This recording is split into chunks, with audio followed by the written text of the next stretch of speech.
investing in property makes sense. Investing in the right property takes knowledge. Welcome to the Rewarding Property Decisions podcast. I'm Jared McCabe, Director of Wakeland Property Advisory. Join me for expert insights into the fundamentals, trends and opportunities to help you create long-term wealth through smart property decisions. Hi everyone and welcome to episode 35 of the Rewarding Property Decisions podcast. So we are starting to move through the end of winter and towards spring. And as we do get closer to spring, listings are going to start to increase. So for buyers, that obviously means an increase in opportunities, which is a great thing. But it also increases the number of properties that you're going to need and want, obviously, to inspect. So Saturdays, as a result, can become quite jam-packed. You're trying to fit more than likely inspections in around catching up with friends, family, perhaps kids' sport, or even going to a footy match, and it can become really tough. So what you really need to do is to be able to inspect properties very efficiently. Now, obviously, there's all sorts of things to consider when you are inspecting a property, and that can vary depending upon the type of property that you're inspecting. So perhaps depending upon whether it's a high-rise apartment, whether you're looking at an older style Art Deco apartment or a townhouse, villa unit, or even a terrace house or a fully detached dwelling. So what I thought I'd do is I'd go through the routines that I tend to follow on a Saturday when I'm inspecting properties, which can be anywhere between 5 and 15 on that day, depending upon how many auctions I may need to attend as well. So obviously in that instance, time is vital, but so is thoroughness. On behalf of our clients, we need to make sure that we're covering off on all bases. So everyone has a different process for inspecting properties, and you need to develop a system that works best for you so that you are efficient, but you won't miss out on things that you need to be aware of. So if we start with apartments, for instance, and obviously when we talk apartments, I'm tending to look at more of the older style. But so, for instance, Richard Wakeland, when I know from inspecting a lot of properties with him in my early days, he likes to look at the external side of the block first, so have a good walk around the outside, whereas I prefer with developing my own systems to inspect the apartment first, so as then I know exactly where it is within the block. And I can also ask the agent questions about where the car park is and any other storage facilities or things that may be coming with the sale, so that when I do go outside, I can go and inspect all those things at that time as well. So let's start with that. So when I do arrive, I'll go up to the apartment and have a look through internally. And one of the first things I'm looking at is the position of the apartment within that block. So how many sets of staircases do you need to go up to it to be able to get inside? What's the outlook like? Is there any adjoining uses that may be causing some overlooking or impacting on perhaps the natural light, which is also another important component. The floor plan and layout is a really important thing. I will no doubt before inspecting the property have looked at the floor plan online. It's typically the first thing I look at when I do see a new property hit one of the real estate markets or I'm told about it from an agent. So the floor plan is really important. How does the layout work? What are the room sizes like? Does it have direct entrance? Is there an entrance hall? Where does the balcony sit? The floor plan I find is a vital element to any property, but particularly to an apartment. Then we're looking for things like cracking. Is it minor and just hairline cracks that you can expect in particularly solid brick buildings, or is there something more sinister involved? And has there been any alterations or changes made to the property that may need to be investigated further, or have they been done quite well and really complement the property? And on the flip side of that, are there any ways that we could add value? So things that you could do to the property going forward that are going to benefit the client that we may be looking at that property for. What's the outlook like from each room? As I said before, position in block is really important. Condition as well, it seems pretty obvious, but again, when we're looking at it on behalf of clients, different clients have different expectations and different requirements. Some would like to be able to add value, others want to have something that's ready to go. And then what's the quality of those renovations been like? And is it going to be an easy fix to rectify issues, or is it going to be something that's going to require something a little more significant? With ground floor apartments, I tend to look at the lower wall areas, perhaps particularly again with solid brick properties, whether there's any rising damp that could be a bit of an issue. So is there any signs of mould? And one of the things that can come into that, and that's ventilation issues, but it's also not just visual, that's a sense of smell as well. And if it's that musty smell and it is a property that is being occupied, well then there may well be further issues that need to be looked into as well. So they're some of the main things when inspecting an apartment. Then I go outside the building to have a look at the outside, and I'm focusing on the common areas then particularly, and that's obviously the stairwell. How well is it being maintained? Are other occupants leaving things there? So is that going to impact on any residents' livability there?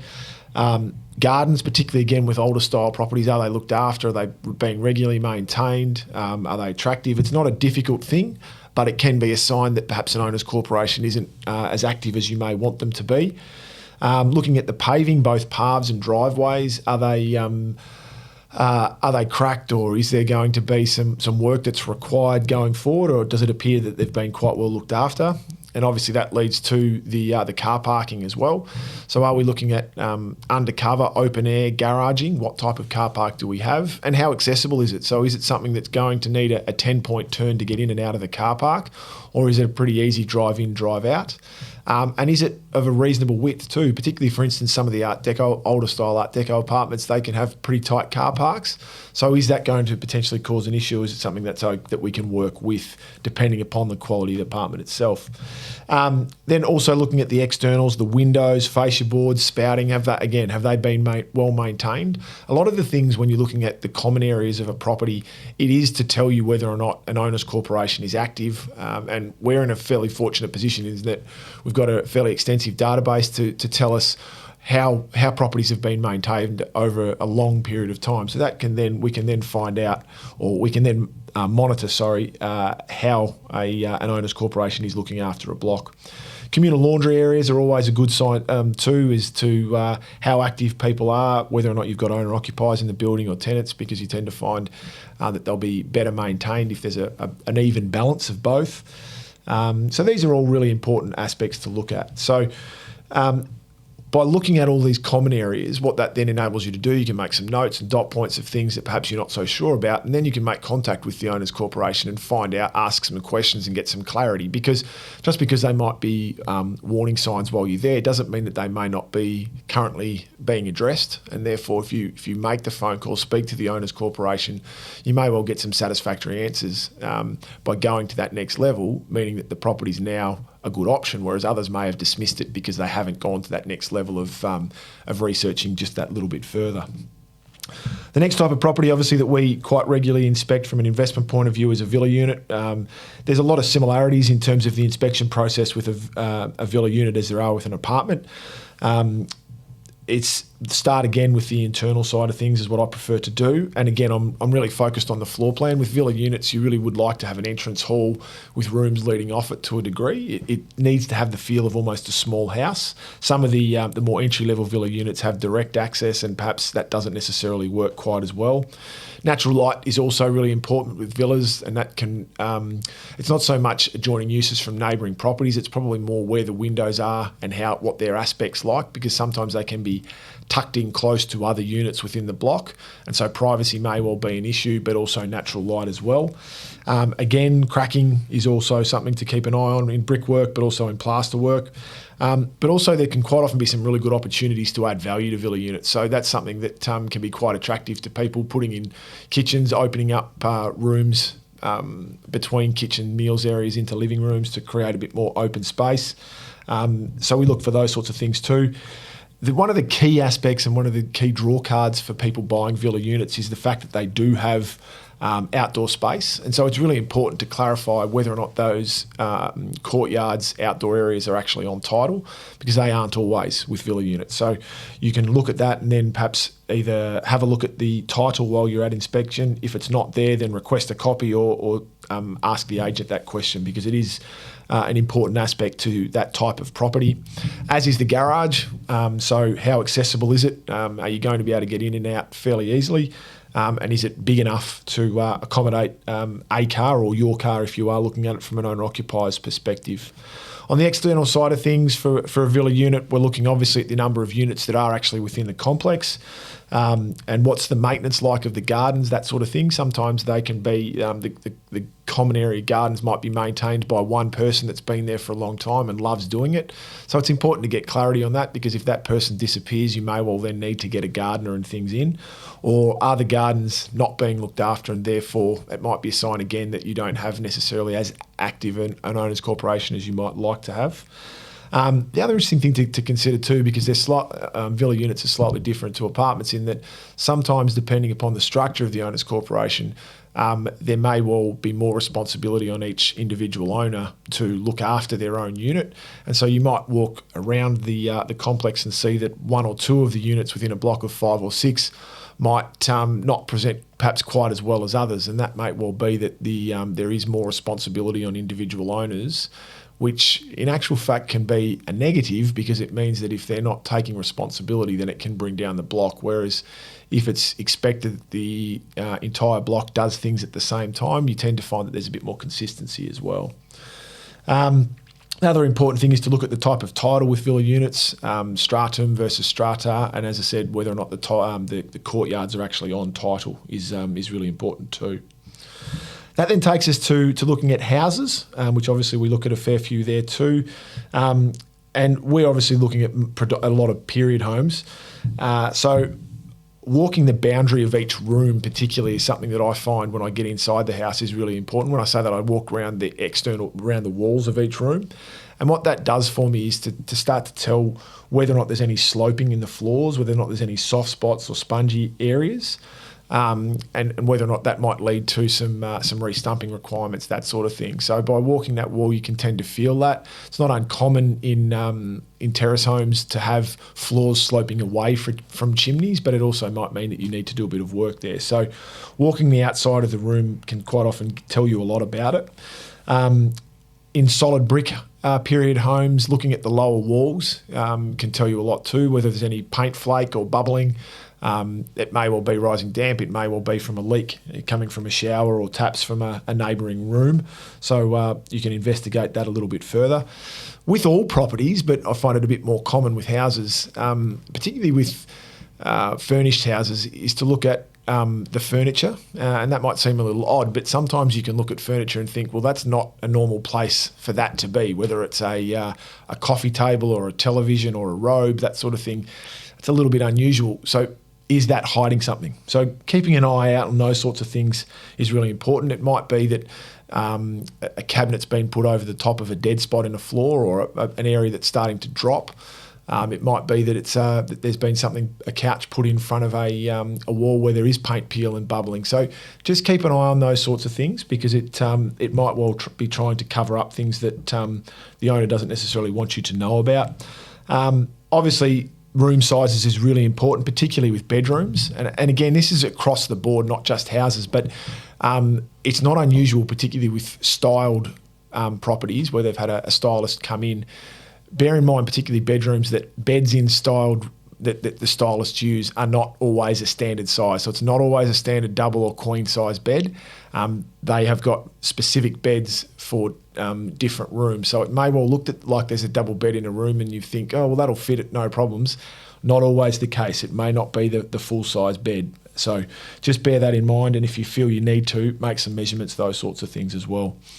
Another one that we quite regularly talk about, Brenton Potter always brings this up, and I think it's very valid, is different floorboards within a property as well. It can be a sign that it may well just mean that there's a property that's been extended, and so they've used different floors, they weren't able to match them.